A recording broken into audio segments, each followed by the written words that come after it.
नमस्कार, स्वागत है आप सभी का एक बार फिर हमारे इस YouTube चैनल पर। विद्यार्थियों, हम व्यष्टि अर्थशास्त्र पढ़ रहे हैं और व्यष्टि अर्थशास्त्र में हम आपको पढ़ा रहे हैं उत्पादन फलन। उत्पादन के सिद्धांत के तहत हम वर्तमान अध्याय में, वर्तमान लेक्चर में समुत्पाद वक्र पढ़ रहे हैं। समुत्पाद वक्रों का इससे पूर्व हम 2 लेक्चर कर चुके हैं, जिनमें विस्तार से आपको समुत्पाद वक्रों के बारे में समझाया है। समुत्पाद वक्र क्या होते हैं, समुत्पाद वक्रों की विशेषताएं क्या होती हैं, समलागत रेखा क्या होती है। समलागत रेखा के साथ साथ हमने आपको ये भी बताया कि समुत्पाद वक्र और तटस्थ वक्रों में अंतर क्या होता है और किस प्रकार से एक दूसरे के समान होते हैं, ये भी हम आपको बता के आ चुके हैं। अब विद्यार्थियों, हमारे सामने आता है उत्पादक संतुलन। कहने का मतलब ये है कि साधनों का इष्टतम संयोग कौन सा होगा, न्यूनतम लागत संयोग कौन सा होगा, जिसके माध्यम से उपभोक्ता उत्पादन करेगा और उत्पादक उत्पादन करेगा और अधिकतम लाभ कमाएगा। उत्पादक संतुलन की जब हम बात करते हैं अथवा साधनों के न्यूनतम लागत संयोग की जब हम बात करते हैं, तो हम बात करते हैं उत्पादक की ऐसी स्थिति से जिसमें वह अपने लाभ को अधिकतम करने की कोशिश करता है, और उत्पादक संतुलन में वही होता है जहाँ पर लागत उसकी कम से कम आए और उसको ज़्यादा से ज़्यादा लाभ प्राप्त हो। देखिए, उत्पादक संतुलन क्या होता है। आपको स्क्रीन पर जो दिखाई दे रहा है उस पर आप देखेंगे, ये पढ़िए। उत्पादक संतुलन क्या होता है। उत्पादक संतुलन से अभिप्राय उस स्थिति से है, आप देखिए इसको पढ़िए। उत्पादक संतुलन से अभिप्राय उस स्थिति से है जिसमें एक उत्पादक अपने लाभ को अधिकतम करता है। The producer's equilibrium refers to a situation in which a producer maximise his profits को मैक्सिमाइज करता है और कॉस्ट को मिनिमाइज करता है। उसी स्थिति को में उत्पादक संतुलन की स्थिति में होता है। अन्य शब्दों में हम ये भी कह सकते हैं कि उत्पादक उत्पादन की एक निश्चित मात्रा साधनों के न्यूनतम लागत संयोग की सहायता से उत्पादित करता है। साधनों के न्यूनतम लागत संयोग को साधनों का इष्टतम संयोग भी कहा जाता है। जो साधनों का न्यूनतम लागत संयोग होता है उसको इष्टतम संयोग भी कहते हैं। इष्टतम अथवा न्यूनतम लागत संयोग वह है जिसमें या तो, अब देखिए आपके सामने 2 स्थितियाँ आपको दिखाई देंगी। 2 स्थितियाँ कौन कौन सी हैं। पहली स्थिति तो यह है कि साधन निश्चित स्तर से उत्पादन अधिकतम, साधनों के निश्चित स्तर से प्राप्त उत्पादन अधिकतम है, अथवा एक निश्चित उत्पादन के पैदा करने की लागत न्यूनतम है। दोनों ही स्थितियां न्यूनतम लागत संयोग को दर्शाती हैं। हम इसे रेखा चित्र की सहायता से स्पष्ट कर सकते हैं। इसमें वही जिस प्रकार से उपभोक्ता संतुलन में हम कर रहे थे, उपभोक्ता संतुलन की स्थिति अभी ये थी कि जो संतुलन बिंदु होता है वहाँ पर तटस्थ वक्र और बजट रेखा की ढाल बराबर होनी चाहिए। इसमें क्या होगा, समलागत रेखा जो हम पहले पढ़ के आ चुके हैं और समुत्पाद वक्र जिसको हम वर्तमान में पहले भी पढ़ के आ चुके हैं, उन दोनों की ढाल समान होनी चाहिए। और जो तटस्थ वक्र है, समुत्पाद वक्र है, वो कैसा होना चाहिए, वो मूल बिंदु के प्रति उन्नतोदर होना चाहिए। आप देखेंगे इस स्क्रीन पे जो आपको दिखाई दे रहा है पेज, इसमें आपके सामने ये एक रेखा चित्र बनाया हुआ है। इस रेखा चित्र में आप देखेंगे कि एक तो IQ और एक IQ1, 2 आइसोक्वांट दे रखे हैं, और इसी प्रकार से एक तो ये रही और एक ये रही, नीचे वाली 2 समलागत रेखाएं दी हुई हैं। जो अपना ई बिंदु है, आप देखेंगे ई बिंदु कौन सा वाला, ये वाला बिंदु है ई बिंदु। इस पर तटस्थ वक्र समुत्पाद वक्र और जो अपना समलागत रेखा, इन दोनों की ढाल समान है। ठीक है। आप यहाँ पर इसके अलावा 2 बिंदु और भी देख रहे हैं। एक तो R बिंदु है, ये वाला बिंदु है R, और यहाँ पर है। इन दोनों बिंदुओं पर भी काट रहे हैं, लेकिन ढलान दोनों का समान नहीं है। विद्यार्थियों, इस स्थिति में उत्पादक केवल ई बिंदु पर संतुलन में इसलिए है क्योंकि यहाँ पर साधनों का इष्टतम संयोग है। मेरा कहने का मतलब ये है कि यहाँ पर जो उत्पादक संतुलन की बात है या हम शर्तें हैं, उसको हम कह सकते हैं कि जो MRTS होती है, MRTS आइसोक्वांट का ढाल बराबर है क्या नाम है, समलागत रेखा की ढाल के, MRTS आइसोक्वांट का है और समलागत रेखा की ढाल के समान होता है। तो PL/PK, तो MRTS हमारे सामने आ जाती है, MRTS PL/PK होती है। अब अपन अगले उसमें देखेंगे, अगले देखिए, समलागत साधनों के इष्टतम संयोग अथवा न्यूनतम लागत संयोग की शर्त क्या है। इसमें उत्पादक संतुलन की दो शर्तें दी हुई हैं, एक तो ये रही, एक तो ऊपर है और एक दूसरी ये रही। देखिए क्या बताती है शर्त, संतुलन बिंदु पर समलागत रेखा समुत्पाद वक्र का स्पर्श होना चाहिए। मैं आपको पहले बता के आ चुका हूँ, समलागत रेखा और समुत्पाद वक्र, जो समलागत रेखा है और समुत्पाद वक्र है, इन दोनों के का स्पर्श बिंदु होना चाहिए। स्पर्श बिंदु पर समलागत रेखा तथा समुत्पाद वक्र दोनों का ढलान समान होता है। समलागत रेखा का ढलान साधनों की कीमतों की दर होती है, समुत्पाद वक्र का ढलान साधनों के सीमांत उत्पादों की दर है। तकनीकी प्रतिस्थापन की दर भी इसको कहा जाता है। दूसरा बिंदु आप देखिए, दूसरा कौन सा वाला बिंदु है, ये वाला बिंदु आप देखेंगे। एक पहला वाला बिंदु आप पढ़ के आ चुके हैं, दूसरा वाला बिंदु ये रहा। दूसरा बिंदु कह रहा है स्पर्शीय बिंदु अर्थात ई बिंदु, जो हम पुराने पिछली स्क्रीन पर देख के आ चुके हैं। ये वाला ई बिंदु है, जो ये वाला ई बिंदु विद्यार्थियों, ये वाला ई बिंदु, ये वाला ई बिंदु है। इस पर जो इंडिफरेंस कर्व है केवल मूल बिंदु के प्रति उन्नतोदर होना चाहिए। उन्नतोदरता का मतलब यह है कि उसकी ढाल है जो निकला हुआ भाग, उभरा हुआ भाग है, वो ओ बिंदु की ओर होना चाहिए। इस प्रकार साधनों के इष्टतम संयोग से हम इष्टतम संयोग की शर्तों को निम्न प्रकार व्यक्त कर सकते हैं कि समलागत वक्र का ढाल बराबर समलागत रेखा की ढाल। तो समलागत रेखा की ढाल जो होती है अपनी PL/PK होती है, हम पीछे देख के आ चुके हैं। और इसमें हमारे पास में आ जाएगा MRTS = PL/PK, ये दोनों बराबर हो जाएंगी। तो आप देखिएगा, ये जो हमारे पास में है, ये रहा, ये MRTS = ΔK/ΔL बराबर MPL/MPK minus = PL/PK। Second first शर्त को यहाँ पर पूरा कर रहा है।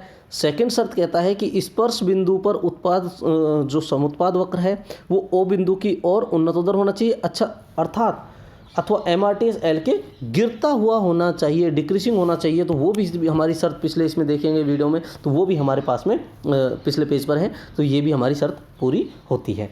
तो इस प्रकार से उपभोक्ता संतुलन की स्थिति में होता है। इसमें हम ये बता सकते हैं जो ΔK क्या बता रहा है, ΔK है जो पूंजी में परिवर्तन को बता रहा है, ΔL है जो श्रम में परिवर्तन को बता रहा है, MPL श्रम का सीमांत उत्पादन है, MPK पूंजी का सीमांत उत्पादन है, PL श्रम की कीमत है, PK पूंजी की कीमत है, MRTS LK है जो श्रम और पूंजी की तकनीकी प्रतिस्थापन की दर को बता रहा है। तो इस प्रकार से हम इसकी व्याख्या कर सकते हैं। इसके बाद जो हमारे सामने आता है वो आ जाता है विस्तार पथ, एक्सपेंशन पाथ क्या होता है। तो विस्तार पथ उन सभी बिंदुओं का बिंदु पथ होता है जो उत्पादन के विभिन्न स्तरों के अनुसार साधनों की न्यूनतम लागत संयोग को दर्शाते हैं। एक मानचित्र होता है, उस मानचित्र पर अलग अलग समलागत रेखाओं और अलग अलग जो अपने पास में आइसोक्वांट होते हैं, इन सभी के द्वारा जो एक संयोग विस्तार पथ बनाया जाता है उसको हम क्या कहते हैं, विस्तार पथ कहते हैं। विस्तार पथ वह रेखा होती है, स्टोनियर एंड हैग कहते हैं, परिभाषा इसकी देते हैं कि विस्तार पथ, आप नीचे इसमें देखिएगा, ये रही है, स्टोनियर और हैग के द्वारा बताया गया है कि विस्तार पथ वह रेखा है जो उत्पादन के विभिन्न स्तरों को उत्पादित करने की न्यूनतम लागत विधि को प्रकट करती है, जबकि साधन कीमतें समान रहती हैं। तो इस प्रकार से विस्तार पथ की व्याख्या की जा सकती है। रेखा चित्र की सहायता से हम इसको समझाएं तो आप देखिएगा, ये रेखा चित्र आपके सामने यहाँ पर मिलेगा। इसमें आप देखेंगे एक्सपेंशन पाथ आपको दिखाई देगा, ठीक है। अलग अलग आइसोक्वांट हैं, IQ1, IQ2, 3 आइसोक्वांट हैं और एक समलागत रेखा ये रही, एक समलागत रेखा ये रही, एक समलागत रेखा ये रही, 3 समलागत रेखाएं हैं। इन तीनों के माध्यम से हम ये बता सकते हैं आपको कि 3, ये 1, 2 और 3, E1, E2, 3 अपने पास में क्या है, जो साम्य बिंदु है या फिर ऑप्टिमम हम कह सकते हैं इसको कि अनुकूलतम साधन संयोग है। तो इन सभी को एक रेखा चित्र के द्वारा हम मतलब या एक सीधी रेखा के द्वारा दर्शाया जाना या मिलाया जाना। तो ये एक सीधी रेखा जा रही है पी की तरफ और ये हमारी क्या कहलाएगी, एक विस्तार पथ कहलाता है। इसे हम कहते हैं एक्सपेंशन पाथ, ईपी कहलाता है। तो इस प्रकार से विस्तार पथ या पैमाना रेखा भी इसको कह देते हैं। तो ये तो हो गया हमारा विस्तार पथ क्या होता है। अब हमारे सामने क्वेश्चन आता है कि समुत्पाद वक्रों की सहायता से पैमाने के प्रतिफल हम किस प्रकार से जान सकते हैं। तो समुत्पाद वक्रों की सहायता से हम पैमाने के प्रतिफलों की व्याख्या कर सकते हैं। इसके लिए अलग अलग रेखा चित्र बताए गए, ठीक है। पैमाने के प्रतिफल से अभिप्राय, एक पैमाने का प्रतिफल होता क्या है, ये देखिए। पैमाने के प्रतिफल से अभिप्राय एक फर्म के उत्पादन के स्तर में होने वाले परिवर्तन से है, जबकि एक दी हुई तकनीक में उत्पादन के सभी साधनों का अनुपात समान में परिवर्तन होता है, मतलब सभी साधनों में एक साथ परिवर्तन होता है। पैमाने के 3 प्रकार के प्रतिफल हम पहले पढ़ के आ चुके हैं। पैमाने का बढ़ता प्रतिफल होता है, पैमाने का घटता प्रतिफल होता है, पैमाने के स्थिर प्रतिफल होते हैं या समान प्रतिफल होते हैं। ये देखिएगा, पैमाने के बढ़ता प्रतिफल, पैमाने का घटता प्रतिफल, पैमाने के समान प्रतिफल। पैमाने के तीनों प्रतिफलों की व्याख्या हम समुत्पाद तकनीक से करेंगे। तो इसमें कुछ मान्यताएं हमारे पास में, मान्यताएं क्या हो सकती हैं, आप देखिए। पहली मान्यता हमारी ये रहेगी कि फर्म केवल 2 साधनों का उत्पादन कर रही, 2 साधनों का प्रयोग कर रही है, जो केवल पूंजी और श्रम है। श्रम और पूंजी का संयोग केवल एक स्थिर अनुपात में प्रयोग एक स्थिर अनुपात में किया जाता है। साधनों की कीमतों में परिवर्तन बिल्कुल नहीं होता है, साधनों की कीमत अनुपात स्थिर रहते हैं, उत्पादन की तकनीक भी स्थिर रहती है। इस प्रकार से हम इनकी व्याख्या कर सकते हैं। तो आप रेखा चित्र की सहायता से देखेंगे। रेखा चित्र की सहायता से सबसे पहले हम पैमाने के बढ़ते प्रतिफल की व्याख्या करेंगे। पैमाने का बढ़ता प्रतिफल क्या होता है, देखिए। पैमाने के बढ़ते प्रतिफल से अभिप्राय उस स्थिति है जिसमें साधनों की मात्रा में वृद्धि की तुलना में उत्पादन में ज़्यादा वृद्धि होती है। आप देखिए, साधन में 2 से 4, 4 से 6 मात्रा के बराबर वृद्धि हुई। जब आपने 2 श्रमिकों के और 2 श्रमिक और 2 कैपिटल की मात्रा बढ़ाई, तो आपका 50 से बढ़कर के 120 हो गया, 120 के बजाय 200 हो गया। आप देखेंगे लगातार जैसे जैसे साधनों की मात्रा में वृद्धि की जा रही है, वैसे वैसे आपका उत्पादन का स्तर है जो बढ़ता जा रहा है। तो इस प्रकार से पैमाने के बढ़ते प्रतिफल या पैमाने की बचतें भी इनको कहा जाता है, इकोनॉमी ऑफ स्केल। दूसरी स्थिति हमारे सामने जो होती है, डिमिनिशिंग रिटर्न्स टू स्केल की होती है, घटते हुए पैमाने के प्रतिफल। उसमें क्या होता है कि जैसे जैसे हम साधनों को वृद्धि करते हैं, दोनों साधनों में एक साथ वृद्धि की जाती है, तो उस स्थिति में हमारा जो उत्पादन है, उत्पादन के स्तर है जो घटता हुआ जाता है। इसमें देखिए, जैसे जैसे साधनों को वृद्धि करते गए, उत्पादन का स्तर है जो घटता हुआ, बढ़ तो रहा है लेकिन घटती दर से बढ़ रहा है। तो इस स्थिति में अनुपातिक मात्रा, वृद्धि की मात्रा है जो कम हो जाती है और यहाँ पर पैमाने की हानियाँ होती हैं। तीसरी जो स्थिति आती है, पैमाने के समान प्रतिफल की होती है। पैमाने के समान प्रतिफल, देखिए, पैमाने के समान प्रतिफल होंगे तो उस स्थिति में समान दर से वृद्धि होती है। उत्पादन के साधनों में वृद्धि होने के साथ साथ जो उत्पादन की मात्रा है उसमें पहले 50 से 100 हो गई, फिर और मात्रा में वृद्धि हुई तो 100 से 150 हो गई। तो आप इस स्थिति को देखिए, इस स्थिति में आपके सामने समान मात्रा में वृद्धि होती है। तो इस प्रकार से हम पैमाने के घटते, बढ़ते और समान प्रतिफलों की व्याख्या कर सकते हैं। आखिर में हमारे सामने आता है एक साधन में परिवर्तन होने पर या एक समुत्पाद वक्र और एक साधन के प्रतिफल। एक साधन में परिवर्तन होने के साथ साथ किस प्रकार से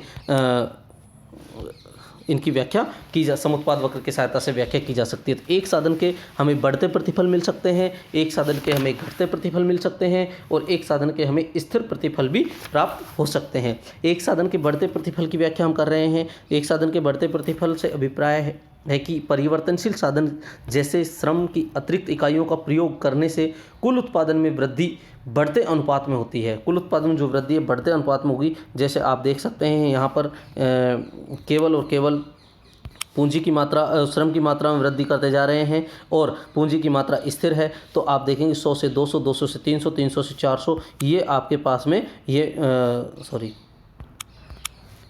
आप देख रहे हैं, ये आपकी जो स्थिति है, उत्पादन की मात्रा बढ़ती जा रही है।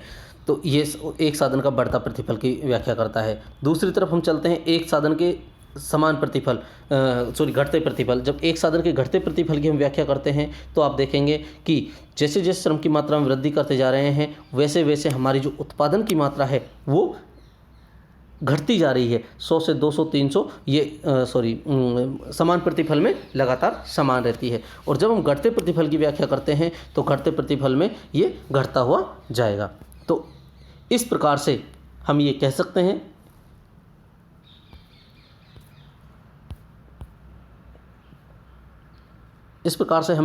हैं कि एक साधन का प्रतिफल है जो भी घटते बढ़ते और स्थिर मात्रा में हो सकते हैं। तो इस प्रकार से हमारा ये जो टॉपिक है आज का ये कंप्लीट होता है और आप इसको अच्छे से पढ़ें। एक बार बुक से जो मैंने बुक्स आपको फॉलो करने के लिए बताया हुआ है उन बुक्स को फॉलो करें। बुक्स को फॉलो करने के साथ साथ आप इसकी विस्तार से जब पढ़ेंगे तो आपको कुछ समस्याएं भी आएंगी। अगर समस्याएं आती हैं तो आप कमेंट बॉक्स में जाकर के कमेंट करो, हम आपके इसका सॉल्यूशन ज़रूर करेंगे। और वीडियो को लगातार देखते रहिए, इसके लिए चैनल को सब्सक्राइब भी कीजिए, सब्सक्राइब नहीं किया है, और अपने फ्रेंड्स को सूचित करिए। जितने ज़्यादा सब्सक्राइब करेंगे उतना ही आपको बेनिफिट मिलता रहेगा। नमस्कार।